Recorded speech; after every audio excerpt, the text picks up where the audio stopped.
वरिष्ठ वकील मजीद मेमन क्या कह रहे हैं वो सुनते हैं हम। लगाए गए सभी आरोपों में से किसी पे भी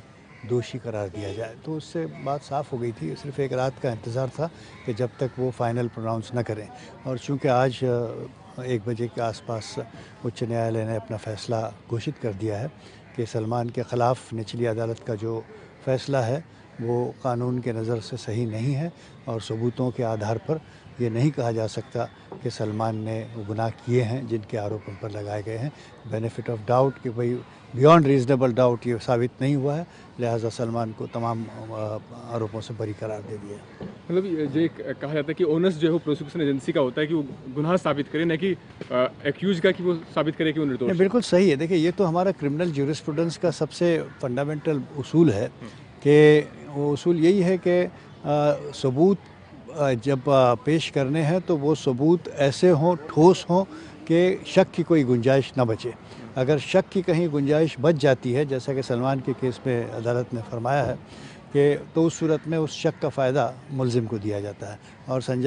सलमान के मामले में भी अदालत ने ये कहा कि शक के दायरे से हटकर परे होकर और कोई भी बेनिफिट ऑफ डाउट इस पर मिल सकता है और बियॉन्ड रीजनेबल डाउट मामला साबित नहीं होने की वजह से सलमान को बरी करने के सिवा और कोई चारा नहीं है अदालत के सामने। एक जो महत्वपूर्ण बात है वो कि एक जो एकमात्र गवाह थे रविंद्र पाटिल, उनकी गवाही को कोर्ट ने इंटायरली रिजेक्ट कर दिया। इसके पीछे क्या लॉजिक हो सकता है? देखिए, ये मामला ऐसा है, निचली कोर्ट ने जो अपने जजमेंट में, अपने फैसले में जो बातें कही हैं, अप्रिशिएट करते हुए उस एविडेंस को जो गवाहों की शहादत के रूप में सामने आया था या मेडिकल एविडेंस के ज़रिए आया था या फिर फॉरेंसिक एविडेंस के ज़रिए आया था या और सबूतों के ज़रिए आया था, वो सारा एविडेंस उसको अप्रिशिएट करते हुए निचली अदालत का ये मानना था कि सरकारी वकील, सरकारी पक्ष ने अपने मुकदमे को पूरी तौर पर बिला किसी शक के साबित कर दिया है। लेकिन ऊपर की अदालत जो हायर स्टैंडर्ड का स्क्रूटनी करती है, उसने ये माना है कि निचली अदालत ने शायद गलती की है कि इस बात को इस तरह से कहते हुए कि सरकार की पक्ष की तरफ से